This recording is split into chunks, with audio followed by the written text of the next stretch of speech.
Welcome to How to Win the Lottery U module, winding down Book 8, The Night Circus by Erin Morgenstern.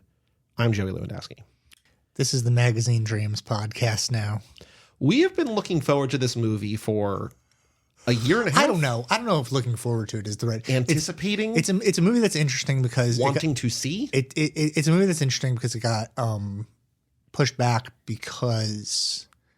It wasn't really pushed back as much as just removed from the schedule. Yeah, I was really interested in watching it. As an admirer of buff bodies. And then Jonathan Majors became someone who is known to be abusive and was convicted of violence against his partner.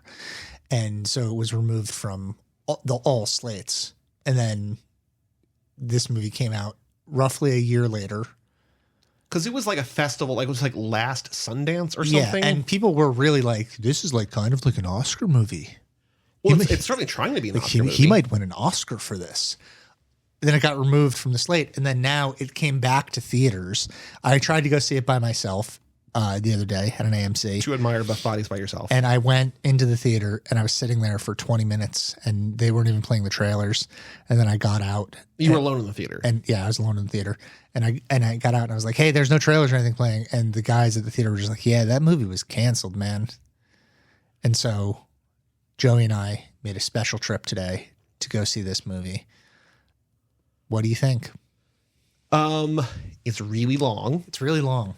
A lot of false endings. It is messy. I don't know if it's not good. It's not good. It's not bad. No, it is bad. Well, I had this conversation this week on Too Fast, talking to somebody who really loves horror movies. And I'm like, you don't like the bar for bad gets lowered so much when you're into horror movies. Right. Because like this movie looks beautiful. Looks pretty good. It's put together pretty well. Acted well. Jonathan Majors as well. It's well cast. It's just a mess. Yeah. So why is it a mess? What makes it a mess, do you think? Well, it doesn't know so it's sort of a Taxi Driver ripoff, kind of. Yeah, right. It's also trying to be like, hey, this movie's anti-cop. Hey, this movie's, pro-cop maybe. Hey, this movie's like anti-American dream. Hey, this movie's pro-American. Like it just keeps taking swings at things that feel like maybe different iterations of drafts for the movie or something. Spoilers for Magazine Dreams, by the way. I don't even know if I've spoiled it. I'm gonna spoil it. Okay. And it feels like, oh, well, the character is lost, so the screenplay can be lost too. Like, yeah, that's a good point. Yeah, he doesn't know what he's trying to do because, like, toward the end of the movie, he's like, "I'm going to kill someone, then I'm going to kill myself," and you're like, "Who could it be?" Because no one's really wronged him, but a bunch of people. I knew it was going to be that deltoid guy. You did. I did. Yeah, I knew that was going to be. Did you like admiring his buff body? That's fine. It's like the thing is, like, there were a couple scenes that were really funny, and a couple scenes that were really like legitimately affecting. The scene with the prostitute is really good. Yeah. The scene, the date scene is really good, where he orders all that food and freaks his date out a bunch. That's really good. The scene where he confronts the guy that beat him up in front of his family. Yes. That scene's really good. He's got presence. He's a very compelling actor. You put those scenes together and they don't make a movie. And also, like, this is like the rant that I was thinking of the entire movie. Do you know who Tariq Nasheed is? No. Okay. Well, I'll say this. Tariq Nasheed is kind of right. And I wouldn't normally say that because Tariq Nasheed is also a dipshit. But Tariq Nasheed had a movie called Buck Breaking, a documentary called Buck Breaking. Okay. Which is all about how Hollywood is like intentionally trying to emasculate black men. Okay. With the intention, with like a white supremacist intention of, I guess, like, I don't want to fuck up his thesis statement. This is not why he's a dipshit. This is like partially like he's right about some stuff and then way wrong about other stuff. I don't want to encourage anybody to watch Buck Breaking. It's a pretty stupid documentary. But what this movie is about is a bodybuilder, Jonathan Majors, who is an unstable, like a mentally unstable black man who is in like what you would call absolute peak physical condition. Mm-hmm. And throughout this movie, you are subjected to his peak physical condition over and over again. And then he is subjected to greater and greater violence against his body without any retaliation. Yep. And so you're set up to believe, I think, in a way that's meant to build tension, that like at any moment you are going to get the satisfaction of him using his incredible physique to destroy his enemies. Well, there's the scene where he is jumped by 3 dudes. You're like, oh, he's still going to win this fight. Yeah, and he doesn't. No, he gets like 1 or 2 punches in, and then he gets the absolute And shit then he gets him. beaten up. And then, and this is the part that I'm imagining Tariq Nasheed would have a real problem with, he gets fucked in the ass by a white male bodybuilder, right? Who is like taking advantage of him because he's a huge fan of this guy in a very like Stan Eminem kind of way. He keeps writing him letters. The guy's not answering him. And then when the guy finally does answer, I forgot that like everything about this movie was basically like it's Taxi Driver meets Stan. Yeah, like that's what people are saying about it. Yeah. And the guy tells him, touch my abs. And he touches his abs. And then that guy fucks him. And then he doesn't ever return any of his phone calls. No, we don't see what happens, but he anything. just does say like the things you did to me. Right. And you never Jonathan Major's character never gets a win. He buys a assault rifle, and you think that he's going to shoot up a club, and he threatens significant violence. And it's interesting because that violence is not mirrored in his physical state. It's like he has made himself into a tank, and then he wants to use the weapon of someone who's not capable of physical, someone who is incapable of weaponizing their body. Yeah. Right. And so it's interesting to diminish him in that way too. Yeah. To say like you have this body, but what can it do? It can do nothing. You still have to go to these extra tools. But you don't even get that. What you get ultimately is a completely unearned ending where his grandfather hugs him and then he throws out all of his drugs, which is interesting because he's like flushing syringes and shit down the toilet. Yeah, but that's not going to work. It's like, that's not how you get rid of those kinds of drugs. You can like flush cocaine down the toilet. You don't He flush also like throws a syringe. a bag full of complete guns, relatively visible to like prominent train tracks. I mean, I guess he does throw something out, but like he's not disposing things in the proper ways. Yeah. And so you're subject to him getting beaten by the police. You're subject to him getting beaten by a random group of white men. You're subject to him getting raped by a white man, or not raped, but like sexually exploited by a white man. He doesn't take any vengeance, or not that would even necessarily make it better, but it's just like thing after thing of his getting diminished as a human being. You know, I would have ended this movie. Have you ever seen Beau Travail, the Claire Denis movie? Yes. So I would have ended the movie almost in exactly the same way. The way that movie ends is Denny Levant like dancing on the beach without his shirt on. Yeah. I would have had Jonathan Majors like in that club that he goes when you think he's going to shoot it up. I would have had him go to the I would have him go to the middle of that dance floor and like take off his clothes and start posing. And then I would have had everybody fucking cheering for him. Well, he does kind of do that, but like it's in the middle of the movie before there's actual like conflict in the movie. Yeah, they should do that. And then the movie should end. And that should be his win. His win should be like, all of these people love you. Everybody appreciates how beautiful your body is. That's also the weird thing about, I'm sure, all bodybuilding is that like the worst person at bodybuilding is still more ripped and in better shape than anyone you will ever meet.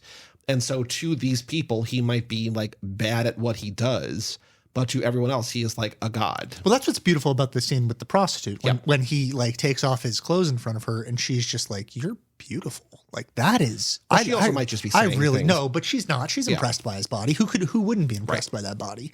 I mean, you went to the theater for that body. I went to that theater for that body, baby. There will be, spoiler alerts, I don't know. There will be a bodybuilding book in the next module. Oh, wait, in the state or the next full module? No, the next full module. I don't even know what the full module is. Yeah, nobody does. Wow. Oh, it might be bodybuilding. I bet I know what it is. I bet I know what the book, because have I read that book? I don't know. Chemical Pink by Kate Arnoldi. Yeah. You've read that? Yeah. Oh, maybe we shouldn't do it then. We can do it. I liked it. Yeah. I'd read it again. Should we move on from Magazine Dreams? No, I don't. Maybe. I had a point about the dancing in the club, possibly, but I don't remember what it is. It just feels like they should give him a win because he doesn't get a win, even at the end.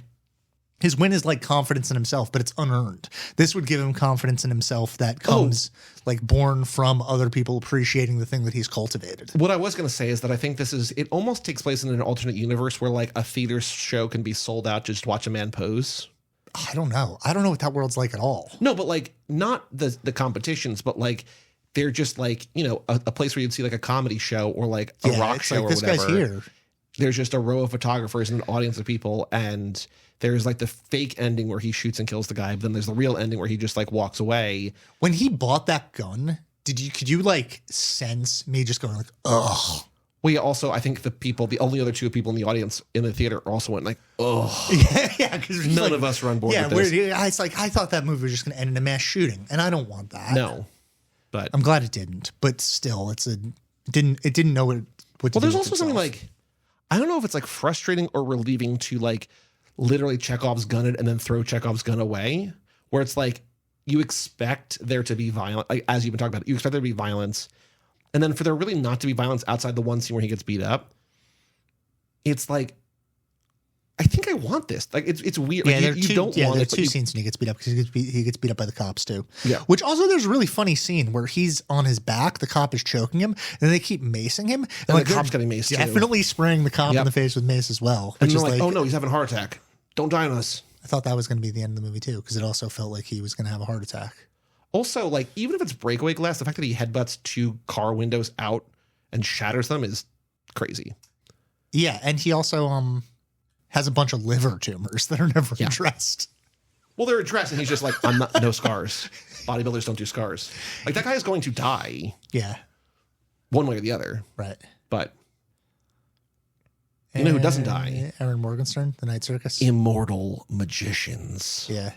So here's the issue with the Night Circus. you really like fought to have this book in the module, and I kept saying no, I don't want to read it, and then you just kept saying over and over again, we gotta read the Night Circus. We gotta read the Night Circus. You were leaving me voicemails in the middle of the night. I was writing letters to you. One and time you I woke up and you were knocking on my window. Mm-hmm.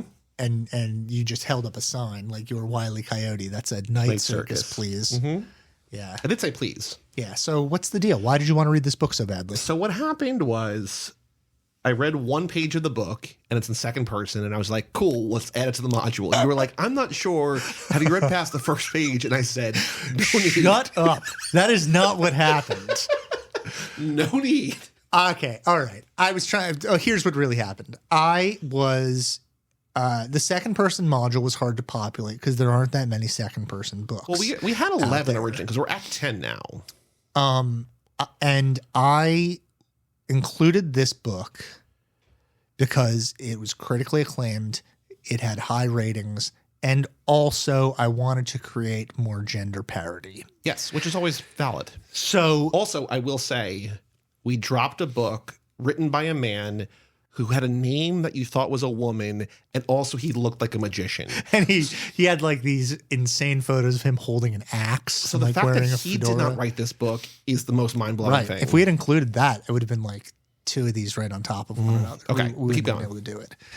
So that's what it was. And I dropped the ball on this one, not because it's a bad book. I know for sure that there are a lot of people out there who like live and die by this stuff.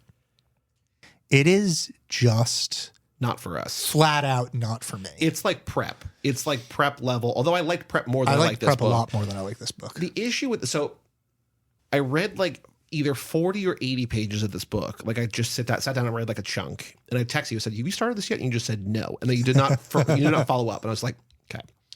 And then I read another like 40 or 80 pages and I texted Egg. And I was like, you start this book yet? I want to read the conversation I had with you. Yeah, please.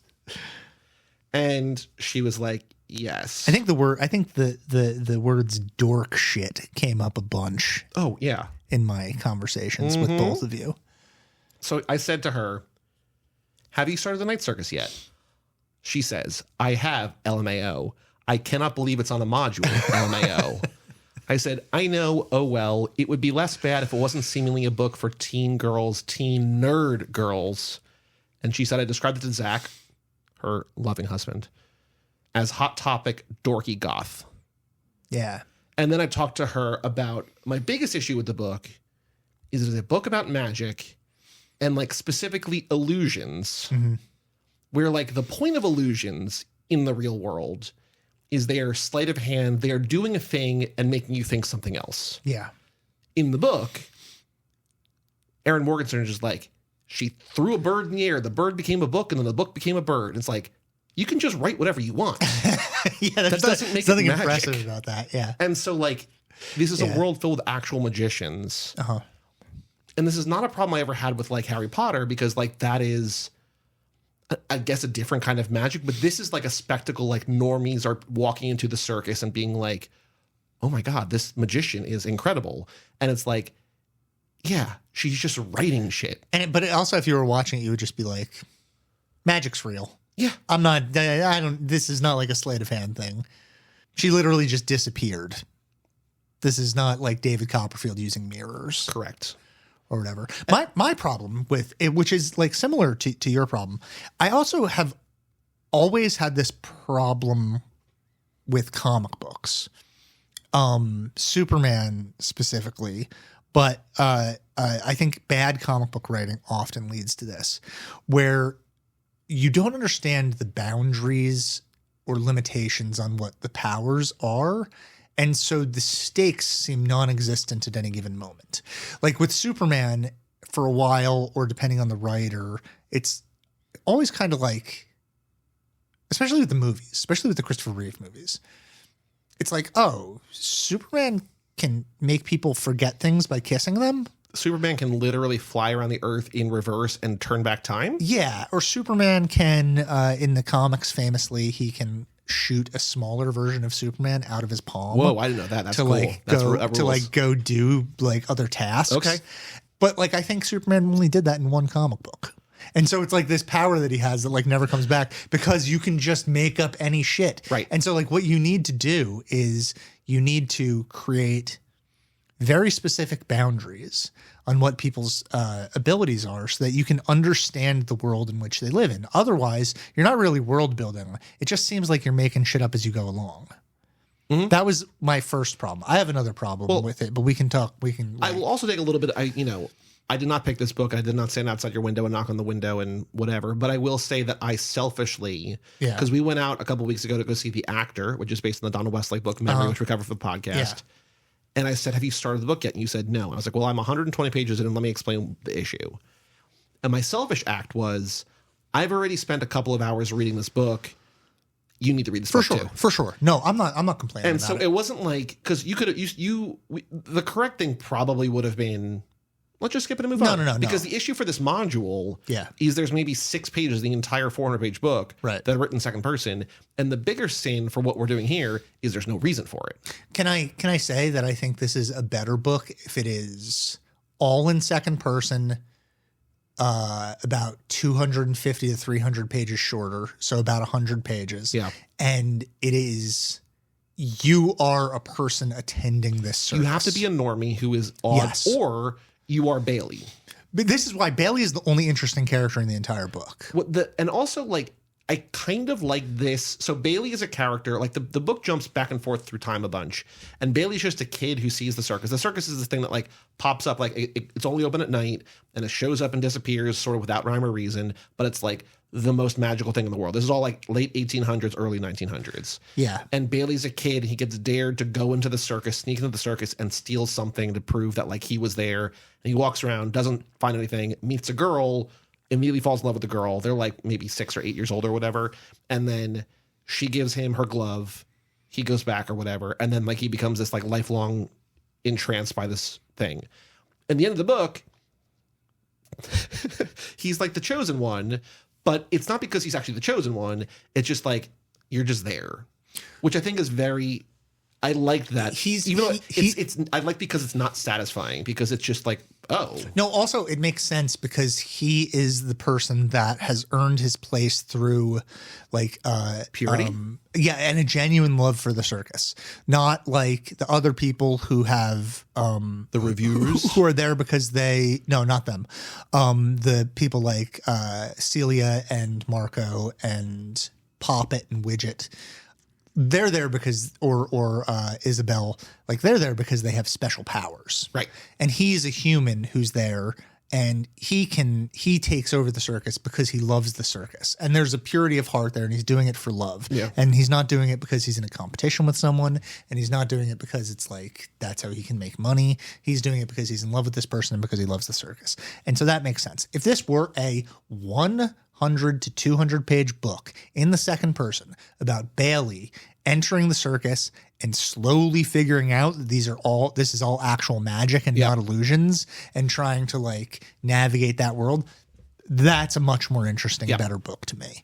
Because this is like a circus that is built atop an ever-moving train powered by a never-burning out fire, each of which is controlled by one member of the circus who are also, unbeknownst to them, basically locked in mortal combat with one another by two older dudes. Like this book, and whoever dies first loses. And this book also faked me out twice early on, because there are two things early where I'm just like, oh, I might really like this book. Like before my first note, and then I crossed it out because I'm like, my first note was kind of spooky. And then I'm just like, no, it's not. It just, but like it What did you find spooky? I just think that the way she's describing the circus, especially in the second person, just like, oh, this is like mysterious and kind of cool. And then I'm like, oh, it's not. But like I was led into it like, oh, this actually could be kind of interesting. The other thing is when Celia meets her dad for the first time and Hector just goes, well, fuck. Like he realizing he just says, well, fuck. Yeah. This is my daughter. I'm like, oh, this could be funny. And then like there's never another joke there's no joke for the rest of and that's like 10 pages in. It's essentially a humorless book. And I was just like, oh, this book could be really funny if this is like kind of an asshole guy who like is saddled with, and like, oh, but actually she's magic, but it's like, that's not what it is at all. So like twice in the first like 10 pages, I was like, I might really like, never mind. It just doesn't work.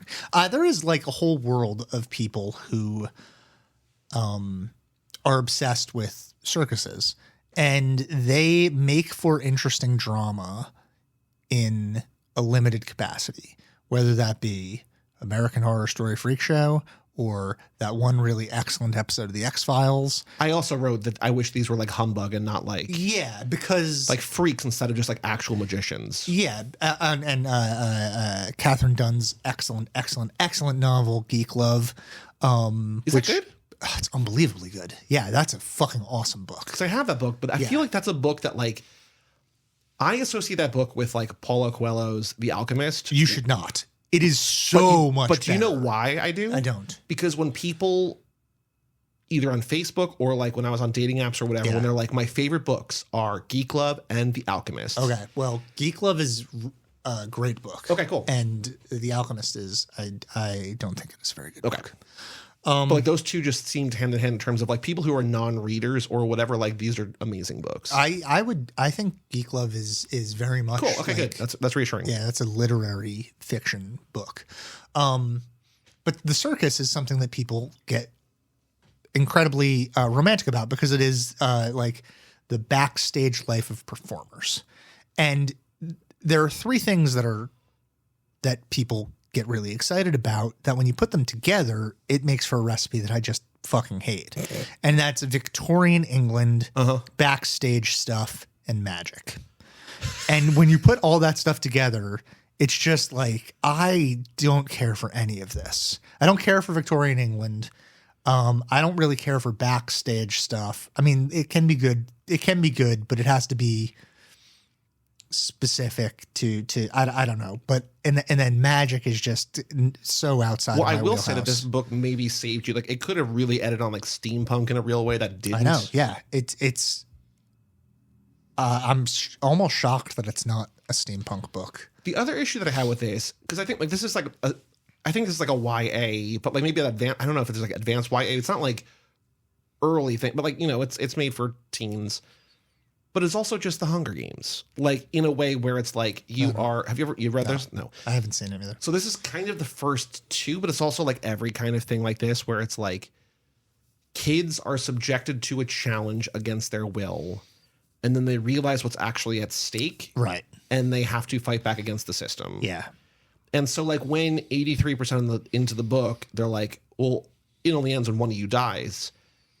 It's written to be like it's some kind of reveal, like, oh my God, but it's like, of course that's how it's going to be. Like there's no other way that this ends other than with tragedy. It's also stupid because it's just there's a competition and there are no fucking rules for the competition, and the reader doesn't know what the competition is about. No one does, except for the two people in the competition. The two people in the competition don't even know what it's about. The two people who like made the bet. And what it ends up being is a competition over pedagogy. It's like whose teaching style is superior, which is fine if but you're also talking. It doesn't feel like they're teaching. Like they just seem like it's like natural ability. Yeah, well, Marco seems like he was taught a little more because he's done the book learning, and then the other Celia does the practical learning. Yes, and it's like this is, I don't know if this were like one dojo fighting against another dojo, and if this were a kung fu movie, I would like it a lot better, but it's not. It's I guess when all's said and done, it's meant to be a romance, which brings me to my second biggest problem with this book. Yeah. It is so sexless and chaste. Yeah, and unhot. Yeah. The way people flirt in this book is the most like damp-palmed incel milady type shit. Oh, I wrote down a couple times on my notes. I'm like, this character seems like somebody who would say milady. That like you would never. I don't know who is getting hot reading this. I don't know if its purpose is to get people hot, but you don't at any point feel like there's actual sexual tension between any of these characters. I have a third problem that we'll talk about in a minute. Well, it gets like the big sexual like release is a kiss toward the end, right? Yeah. And not even between like Celia and Marco, right? Kiss, yeah. But it's also like Bailey's kiss is like the one that actually feels like the one that matters because they're the ones that are right. Yeah.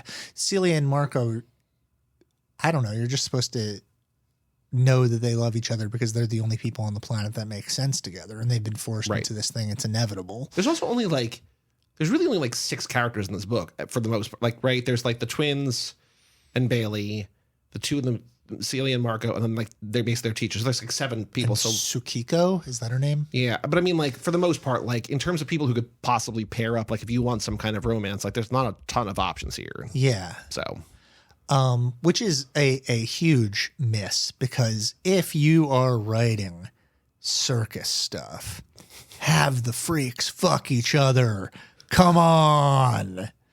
Can you imagine how like exciting magic sex, like real magic sex would be? So the thing is also so many of these books. I remember talking with my friend Vicky a long time ago about this because she reads a lot of these books, and she said almost every one of these books is nerdy girl uses magic to have sex with someone. And I was like, yeah, that sounds like it's not my thing at all. But like, I understand that that's like a young adult genre for like essentially young horny girls, which is great. That's great. Those girls should have something to read. Fantastic. But I have no interest in that shit. And I shouldn't be bringing it on the pod. I apologize. I do think that, like, I'm just thinking about in Watchmen. Yeah, okay. When, like, Night Owl 2 and Silk Spectre 2 have their, like, sex moment where they, like, fly, and, like, it's so beautifully captured by Zack Snyder in the film. The movie actually you're talking about the movie. Well, yeah, I don't remember. I've read the comic twice, the graphic novel twice. That's so funny. But I'm talking about like when they literally like fly in the air and like have sex or whatever, which is like that's like magic sex, sort of. I mean, it's superhero sex, but it's like do that here, but nobody's even like fucking in this book. Yeah, but it's you don't even need to have the fucking because in like Pride and Prejudice, there's no fucking either. But Pride and Prejudice. No, that's so horny, though. Yeah, but Pride and Prejudice is a horny book. Like, the horniest moment in that entire thing is, like, the hand. Yeah, just again, I'm talking about the book and you're talking about the movie. But, yes. But sure, yes. Pride and Prejudice. Mr. Darcy.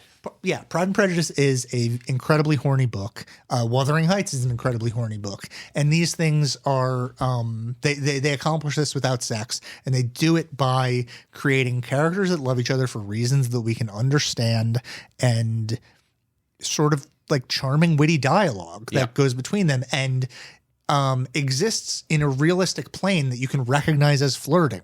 Not this shit that we get in this book where it's just... stuff. Actually, Meg sent a particularly horrendous one to the thread earlier. He showed me the circus in a way I had not been able to see it before, Celia says, how it looked from the outside. We wrote letters to each other for years. I would have written you myself if I could put down in words everything I want to say to you. A sea of ink would not be enough. It's just like, I don't know, man. There's nothing charming about that. That's not a, that's the overly sincere way of like quote unquote nice guys that say something like that and then expect, I don't know. Do you have an example? No, I was just because I found the book very easy to read. It is, yeah. But it's also not like nothing grabbed me. Mm-hmm. So I was like highlighting because I'm just like, maybe these are important for like plot or whatever, but they're not really. But the one quote that I sent to Meg at the end, the acrobat tent looms higher than the tent surrounding it, and the sign that reads "Defiance of Gravity" swings over the entrance only a few paces away. And then I sent her a gif of... Did these motherfuckers just watch Wicked? So another thing, I want you to send me that quote because I'm going to use that as the pull quote for the episode. Two problems-ish. Another problem that I had was I really had a difficult time with quote, time in this book. Well, because it's jumping back and forth, but like not dramatically. But then it's also like this circus has been going on for 13 years. You're just like, what? Like these are... Well, there's also a thing where like the teachers both die, one at like 60 and one at 80 years old, but they don't age and they seem immortal, but they have birth dates. It's like it all feels loosey-goosey. But then I don't see any real difference between 6 and 8-year-old Poppet and Bailey. And it's weird because like 8-year-old Bailey is like, I got to decide whether I'm going to Harvard or take care of the family. And it's like 13 years later. And he's like, I got to decide whether I'm going to Harvard or taking care. It's like, you haven't just, what? When is this decision getting made? Dude just loves the circus. When is this decision getting made? Just make a decision, man. I don't know. Okay. So your third problem. That was the third problem. This is the fourth thing that is, I guess I have a question for you. Not plot wise, but theme wise. What is this book about? Right. It is just plot. Yeah. There's nothing else. No. There's nothing else to grab onto. Well, I think these are just a series of things that happen. I think the thing like the Hunger Games, where it is essentially babies first, the system will keep you down. Okay. Yeah. But what even is the system? Just these two old men? Yeah. The patriarchy? Maybe. I don't know. Like, if it's about something, it could be about that, but it's also not about, it's not about like blazing your own path, because none of the characters in the circus actually blaze their own path, other than like they kind of choose to stop, but not even, I don't know. Yeah. It's not about anything. There's no theme to hold on to. But I do think that there is some potentially, maybe not in this case, but there's potentially some value in like systems will only try to keep you like caged. And like, yeah, if it's in a thing where like, you know, kids are reading, maybe this is our first like adult book or you know, whatever, and they're like getting that seated and like trying to think critically, or not even about the book, but like about the world. Maybe. I think, well, the thing is, to me, things about circuses, and because the circus is just an example of a closed community, right? It could be anything. It could be Caddyshack. Caddyshack is usually my example of a closed community, but Animal House is also a closed community, right? Because that's what's his name? The guy that wrote Animal House and Caddyshack would just write about it. He would write about closed communities. What is that guy's name? Do you remember? Erin Morgenstern. Erin Morgenstern, author of Caddyshack. No, he's the guy that killed himself. Brian Doyle Murray? No. Harold Ramis? No. Douglas Kenny? Yeah, Doug Kenny. Yeah, from National Lampoon. Okay. When things are about closed communities, they should be about community. And it should essentially be about like how that community is stronger together than they are apart. Sure. And first of all, you only have like 6 characters in this. You get the sense that the circus is enormous, but over 400 pages, you don't meet so anybody. Big that like Bailey can't find his way in or out sometimes. Yeah. He's just like, I don't know where to go. So why only have 6 characters? If you're going to make a 400-page book, why not earn the 400 pages? Yeah, populate it. Yeah. I don't know. I didn't know. I once I got to 400 pages, I thought like I don't know what was in these 400 pages. No. Well, it's also like what's also weird going back to the second person thing is that like every once in a while, like there's like this book is like split in like 5 sections or whatever, and each of those are even within there a couple times. There is the you. Never explained what the you is. There's also like pull quotes, like the way that there are at the beginning of books. Just throughout the book, there's just like quotes from other things and stuff. The guy, yeah, but there also a lot of them are from the guy that reviews the circus for a living, and also like just drawings of like galaxies and stuff, or art. And I'm just like, what the? Yeah, like not that that's like really eating up pages, but like that's also probably 15 or 20 pages. It's just like, well, that's what I'm not. What are we doing here? I feel like an entire community could listen to this episode and then we could get hate mail for the rest of our lives. Yeah, probably. Over it. Somebody listened to the Malady of Death episode, which released today as we record this, and commented on YouTube. Thumbs up. Cool. That's awesome. So much more positive than the Too Fast, Too Forever comments. One we got today from Too Fast is, sounds like a couple of nerds. It's like, yeah, you're not wrong.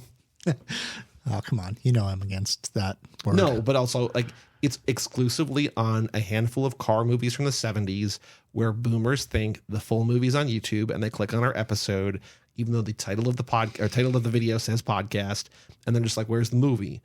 All right, Motor Mouths, sounds like a couple of nerds. It's like, we're not posting the movie on YouTube. He called you Motor Mouths too? Oh, so many people call them like Motor Mouths is a big thing. Because you speak really quickly.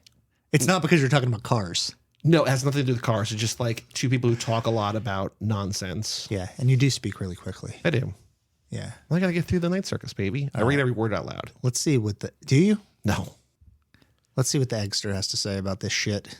We have an email address, lottery@cageclub.me if you want to write in. You could also just give us a thumbs up.